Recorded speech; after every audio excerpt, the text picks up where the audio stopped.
तो आपको breast cancer detection हुआ है, आपको चिकित्सक ने बताया है कि आपको ब्रेस्ट कैंसर के लक्षण हैं, आफ्टर जानते हुए कि ये जांच हुई है और आपको बताया गया कि ये ब्रेस्ट कैंसर है, तो आप हड़बड़ाएं नहीं, क्योंकि ब्रेस्ट कैंसर जो होता है वो ऑलमोस्ट 70 to 80% पेशेंट में क्योर किया जा सकता है। ब्रेस्ट कैंसर की चिकित्सा की पद्धति डिफरेंट वैरायटी की होती है।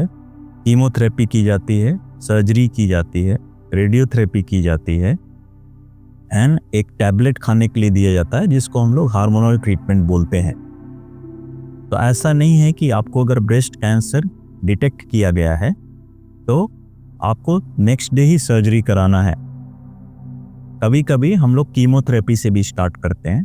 कीमोथेरेपी क्या होता है, उसमें एक मेडिसिन दी जाती है जो आपको आईवी लाइन से दी जाती है, नस से दी जाती है। सर्जरी जो किया जाता है उसमें दो टाइप की सर्जरी होती है, एक ब्रेस्ट की सर्जरी की जाती है और एक आर्मपिट की ग्लैंड की सर्जरी की जाती है जिसको हम लोग एक्सिलरी ग्लैंड बोलते हैं। ब्रेस्ट की सर्जरी जो होती है उसमें हमेशा स्तन निकालना ही जरूरी नहीं है, जिसको हम लोग मैस्टेक्टोमी बोलते हैं।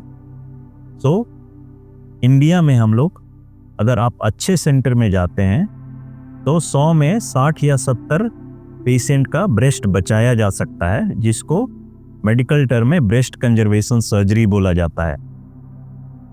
ऐसा ही जो मैंने आर्मपिट के बारे में बताया था, आर्मपिट में भी हम लोग 2-3 ग्लैंड निकाल सकते हैं या 20 से 30 ग्लैंड निकाल सकते हैं। तो अगर ये अर्ली स्टेज का ब्रेस्ट कैंसर है तो 2-3 ग्लैंड निकालकर ही आपका सर्जरी कंप्लीट हो जाता है, जिसको हम लोग सेंटिनल लिम्फ नोड बायोप्सी बोलते हैं। सर्जरी के बाद कुछ पेशेंट में रेडियोथेरेपी भी दी जाती है।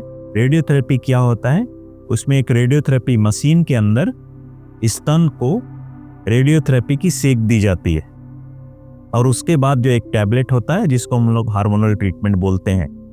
एक महत्वपूर्ण बात यह भी है कि अगर आपने किसी प्राइमरी हेल्थ सेंटर में ब्रेस्ट कैंसर आपका डिटेक्ट हुआ है और आप उचित चिकित्सा के लिए कहीं अच्छे बड़े सेंटर में ट्रीटमेंट कराना चाहते हैं, तब अपना पूरा रिपोर्ट लेकर वहाँ से आएँ, जो एक्सरे की प्लेट है वो लेकर आएँ और जो कैंसर टिश्यू की बायोप्सी हुई है उसका भी सैंपल लाना जरूरी होता है, जिसको हम लोग स्लाइड एंड ब्लॉक बोलते हैं।